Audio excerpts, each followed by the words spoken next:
भाज्य, अभाज्य और सहअभाज्य।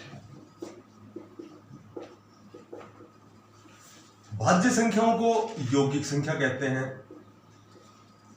अभाज्य संख्याओं को रूढ़ संख्या कहते हैं। ये जो भाज्य होती है ये कंपोजिट नंबर होते हैं, अभाज्य संख्या है ये प्राइम नंबर होते हैं, और सहअभाज्य ये को-प्राइम नंबर होते हैं, को-प्राइम नंबर होते हैं। भाज्य जो कंपोजिट नंबर होते हैं, यौगिक जो संख्याएं होती हैं, जो भाज्य संख्याएं होती हैं, वे संख्याएं जिनमें किसी तीसरी संख्या का भाग जाता है, यानी कि स्वयं का, खुद का और एक का भाग तो सभी में जाता है। सभी संख्याओं में खुद का भी भाग जाएगा और एक का भी भाग जाएगा। यदि किसी तीसरी अन्य संख्या का भाग जाता है, वे सभी भाज्य संख्याएं होती हैं। जैसे 4, 6, 8, 9, 10, 12, 14, 15, ये सभी भाज्य संख्या होती हैं। जिनमें खुद और एक को छोड़कर, यानी कि उनका तो जाएगा सभी संख्याओं में, किसी अन्य तीसरी संख्या का जब भाग जाएगा, वे सभी भाज्य संख्याएं होती हैं। अभाज्य संख्या या रूढ़ संख्या, अभाज्य संख्या या रूढ़ संख्या, जिनमें केवल खुद का भाग जाएगा और एक का भाग जाएगा, किसी तीसरी अन्य संख्या का भाग नहीं जाता, वे सभी प्राइम नंबर होते हैं, वे सभी अभाज्य संख्या होती है। सबसे छोटी जो अभाज्य संख्या होती है वह होती है 2, 3, 5, 7, 11, 13, 17, 19, 23, 29, 31, ये सभी अभाज्य संख्या होती है, रूढ़ संख्या होती है। अब सबसे पहले तो आपको ये ध्यान रखना है कि एक ऐसी संख्या होती है 1, एक ऐसी संख्या होती है जो न तो भाज्य में इंक्लूड है, जिसे न तो भाज्य कहा जाता है और न ही अभाज्य कहा जाता है। एक न तो यौगिक संख्या है और न ही रूढ़ संख्या है, न तो कंपोजिट नंबर है न ही प्राइम नंबर है। सबसे छोटे जो रूढ़ संख्या होती है, अभाज्य संख्या होती है, वह होती है 2। सबसे छोटी जो अभाज्य संख्या होती है वह 2 होती है। अब आज के परिवेश में, आज का जब हम कंपटीशन की तैयारी करते हैं तो हमें अमूमन कई चीजें रटनी पड़ती है, क्योंकि जब कोई क्वेश्चन है उसका हम जब शॉर्ट मेथड भी सीखते हैं तो भी वो केवल रटते ही हैं, तभी तो टाइम बचता है हमारा। तो हमें बेसिक नॉलेज लेने के लिए सबसे पहले जब मैथमेटिक्स या रीजनिंग की तैयारी करते हो तो हमें कई चीजें रटनी पड़ती हैं। अब जैसे क्वेश्चन पूछेंगे कि प्रथम 4 अभाज्य संख्याओं का योग क्या है, या तो चारों को लिख के जोड़ेंगे या डायरेक्ट हम याद रखेंगे। 17 होता है, 5 का योग 28 होता है, 6 अभाज्य संख्याओं का योग 41 होता है, 7 का योग 58 होता है, 8 का योग 70 होता है, 9 का योग 100 होता है और 10 अभाज्य संख्याओं का योग 129 होता है। ये हमें याद करना पड़ेगा, क्योंकि एवरेज में भी क्वेश्चन आ जाए कि भाई प्रथम 9 अभाज्य संख्याओं का औसत बताओ, तो औसत क्या होता है, आंकड़ों का योग बटे आंकड़ों की संख्या। और आंकड़ों का योग यानी कि 9 संख्या लिखेंगे और 9 को जोड़ेंगे और फिर 9 का भाग देंगे। और यदि हमें याद है कि 9 का योग तो पहले ही 100 है, तो हम एवरेज निकालने के लिए सीधा डायरेक्ट 100 बटे 9 कर देंगे, 11 से 1 बटा 9 कर देंगे। तो ये हमारा समय बच जाएगा। और ये जब जो समय हम बचाते हैं, हर क्वेश्चन में 2-2, 4-4, 5-5 सेकंड बचाएंगे, तो लास्ट में हमारे पास 5 से 7 मिनट बचेंगे, जिसको हम बड़ी आसानी से यूटिलाइज करेंगे और उनके लिए बड़े क्वेश्चनों को सोल्व करने में हमें मदद मिलेगी, हमारा समय बचेगा। तो ये आपको याद करना है, 4, 5, 6, 7, 8, 9, 10 तक का योग याद करना है। आगे एक ऐसे क्वेश्चन आता है कि 1 से 25 तक कितनी रूढ़ संख्याएं होती हैं? 1 से 25 तक कितनी रूढ़ संख्याएं होती हैं?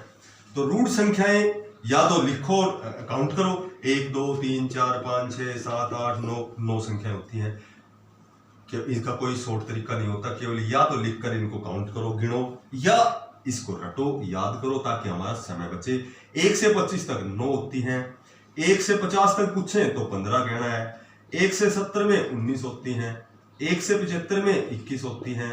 1 से 80 में 22 होती हैं। 1 से 90 में 24 होती हैं और 1 से 100 तक 25 रूढ़ संख्या होती हैं। अब ये केवल इसका तरीका रटने के सिवाय कोई तरीका नहीं है। हम संख्याएं लिखेंगे और उनको काउंट करेंगे या इनको याद रखेंगे। जैसे कोई क्वेश्चन जैसे बीच में पूछ लिया हमें, जैसे क्वेश्चन पूछ लिया 70 और ये क्वेश्चन आ गया 70 और 100 के बीच में कितनी रूट संख्याएं हैं, जैसे ये बात पूछ लिया मैंने, कितनी रूट संख्याएं हैं, कितनी अभाज्य संख्याएं हैं। तो यदि हमें याद है तो इसका आंसर हम केवल 2 सेकंड में देंगे, अदरवाइज इसमें 2 मिनट भी लग सकती हैं, क्योंकि 70 से 100 के बीच में संख्याएं लिखेंगे अभाज्य संख्याएं, उसके बाद उनको काउंट करेंगे। तो सीधी बात याद रखो, 70 तक तो 19 होती हैं, 100 तक 25 होती हैं, और दोनों के बीच में 25 में से 19 सब्ट्रैक्ट कर दो, घटा दो, 6 संख्याएं आएंगी। यही हमारा आंसर होगा। 70 और 100 के बीच में 6 अभाज्य संख्याएं होती हैं, क्योंकि हमें 70 तक याद है, 100 तक याद है, इसलिए हमने घटा दिया और 6 बचे। क्लियर? अब अभाज्य जो संख्या है, इन पे 1-2 क्वेश्चन और लगातार क्वेश्चन पे कंपटीशन में आते हैं, तो थोड़ा सा ध्यान देना। सबसे पहले अभाज्य संख्याएं या रूट संख्याएं, जैसे क्वेश्चन दे दिया 7 की पावर 15 गुणा 8 की पावर 10 गुणा 20 की पावर 10 8, ऐसे दे दिया। इसमें कहेंगे अभाज्य गुणनखंड बताओ, अभाज्य गुणनखंड बताओ। अभाज्य गुणनखंड के लिए एक ही बात ध्यान रखनी है कि इसमें आधार को तोड़ा जाता है और घातों को जोड़ा जाता है। आधार को तोड़ा जाता है और घातों को जोड़ा जाता है। जितनी बार आधार टूटता है उतनी बार घातें जोड़ी जाती हैं। जैसे 7 एक बार भी नहीं टूटा, इसलिए 15 एज इट इज रह जाएगा। और तोड़ना आधार को छोटे से छोटे रूप में है, और वो रूप अभाज्य रूप होना चाहिए, यानी कि आगे नहीं कटना चाहिए। छोटे से छोटे रूप में 2 दूनी 4 और 4 दूनी 8, यानी कि 8 को हमने 3 बार तोड़ दिया। इसी तरह 20 को 5, 5 दूनी 10 और 10 दूनी 20। छोटे छोटे रूप में मैंने 7 एक बार भी नहीं टूटा, तो जो आधार घात है उनको जोड़ते हैं, 15 लिख दो ऐसे। अब ये 8 टूटा है 3 बार, घातों को 3 बार जोड़ो, 1 2 3 बार टूटेगा तो 3 बार जुड़ेंगे घातें, 2 बार टूटेगा तो 2 बार जुड़ेंगे। प्लस 20 कितनी बार टूटा है? 3 बार, इसलिए घात को 3 बार जोड़ो, 8 8 और 8, 8 या 24, 10 34, 44, 10 54 और 54 और 10 64 और 5 69। तो इसमें अभाज्य गुणनखंड 69 आएंगे। अच्छा, जैसे मैं एक बार फिर बताता हूं, मैं कहूं कि 6 की पावर 16 और गुणा 4 की पावर 20, इसमें अभाज्य गुणनखंड कितने हैं? देखो, मैंने बताया था आधार को तोड़ो और घातों को जोड़ दो। जितनी बार आधार टूटेगा उतनी बार घातें जुड़ेंगी। जैसे 3 दूनी 6, ये 2 बार टूट गया, 2 दूनी 4, ये भी 2 बार टूट गया। अब ये 2 बार टूटा है तो घात को 2 बार जोड़ो, 16 16 32, और 4 कितनी बार टूटा है? 2 बार, तो 20 को 2 बार जोड़ दो, 20 और 20 40। तो इसमें अभाज्य गुणनखंड आएंगे 72। आधार को तोड़ा जाता है और घातों को जोड़ा जाता है। जितनी बार आधार टूटता है उतनी बार ही घातें जोड़ी जाती हैं। उनको जोड़ के जो भी मान निकलेगा वह अभाज्य गुणनखंड की संख्या ही निकलेगी। क्लियर?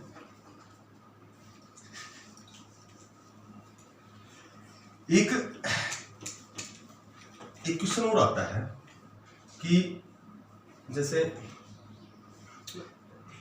3 अभाज्य संख्याओं का योग 100 है।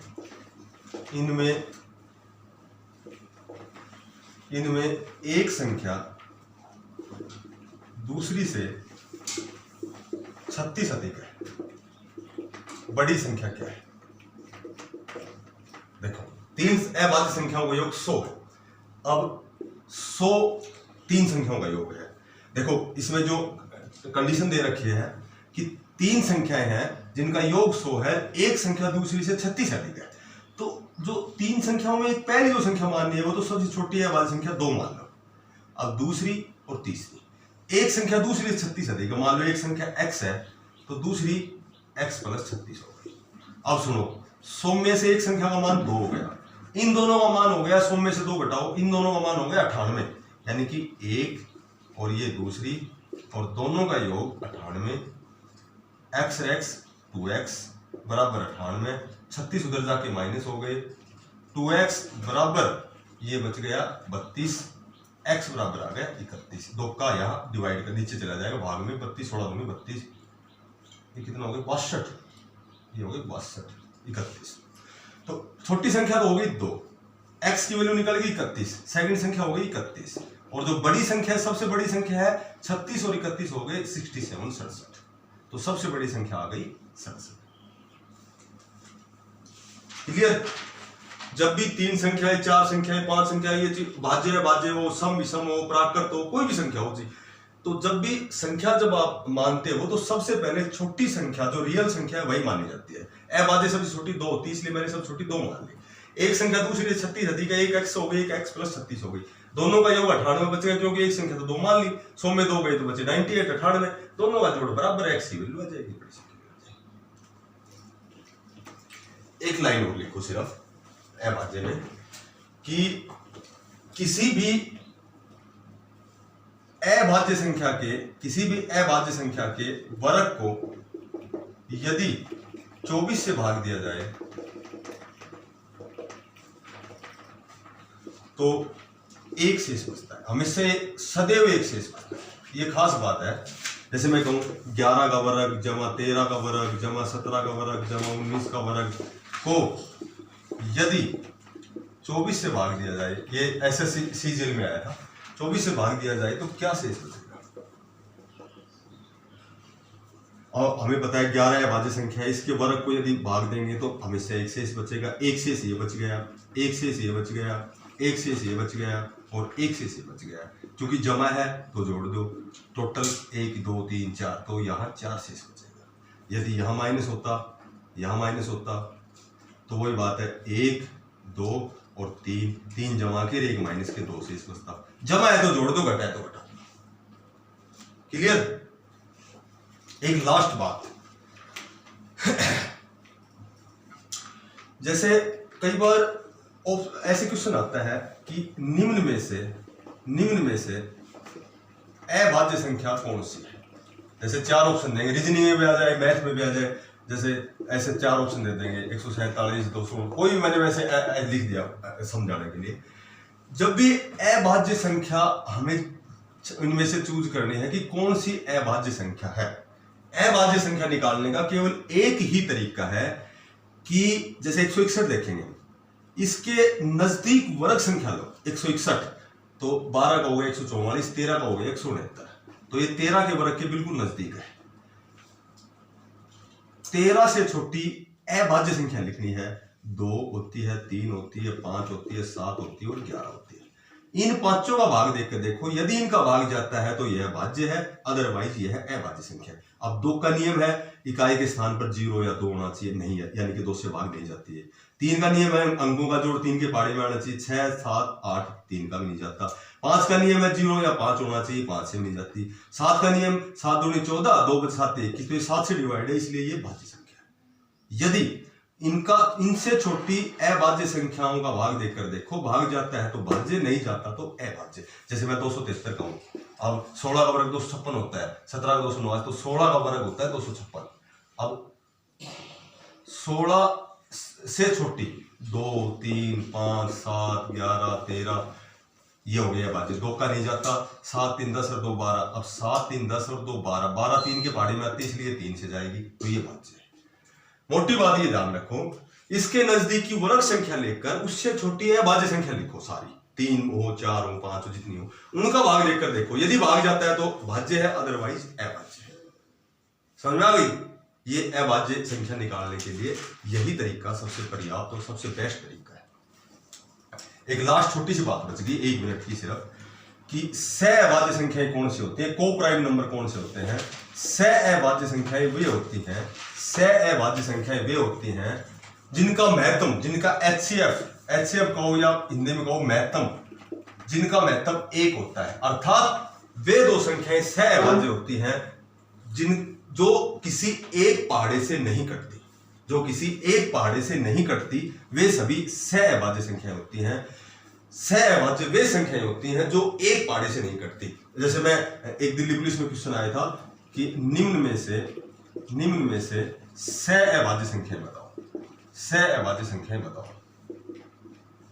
अब जैसे ये क्वेश्चन आ गया, इसमें ऑप्शन दे दिए, मान लो हमें 18 25, ए ऑप्शन, बी ऑप्शन दे दिया 4 44, सी ऑप्शन दे दिया 19 361 और डी ऑप्शन दे दिया 2 52, जैसे ऐसे कुछ भी दे दिया। अब इनमें से मुझे सहअभाज्य को प्राइम नंबर चूज करने हैं, छांटने हैं। मैंने बताया था कि को प्राइम नंबर वे होते हैं जो किसी एक संख्या से नहीं कटते, जिनमें एक संख्या का भाग नहीं जाता। अब 4 और 44 में 4 का भी जाता है, 2 का भी जाता है, इसलिए को प्राइम नंबर नहीं है। 19 का स्क्वायर 361 होता है, तो ये 19 से कम 19, ये 19 से कटती है, ये दोनों 19 से कटती है, इसलिए ये सहभाज्य नहीं है। 2 और 52 दोनों 2 से कट रही हैं, इसलिए ये सहभाज्य नहीं है। और 18 और 25 का जो जोड़ा है वह को प्राइम नंबर है, यह सहभाज्य है, क्योंकि 18 में 3 का भाग जाता है, इसमें 5 का जाता है। जब तक दोनों संख्याएं किसी एक पाड़े से नहीं कटती, वे सभी संख्याएं सहभाज्य होते हैं। और एक लगातार वाली संख्या तो हमेशा ही सहभाज्य होती है, क्योंकि वे तो एक पाड़े से कभी नहीं कटती। कोई भी संख्या लिखो, 105, 106, ये सहभाज्य, ये दोनों को प्राइम नंबर है, क्योंकि ये 5 से कटती है, लेकिन ये 2 और 3 से कटती है। कहने का मतलब ये है कि ये तो 2 से कट रही है, ये 5 से कट रही है। जब तक एक पाड़े से नहीं कटती, वे सहभाज्य संख्याएं नहीं होती। को प्राइम नंबर वे होते हैं जो दोनों संख्याएं जब उनका महत्तम निकालें तो महत्तम एक आए, या दोनों एक पाड़े से ना कटे, वे सहभाज्य संख्या होती है।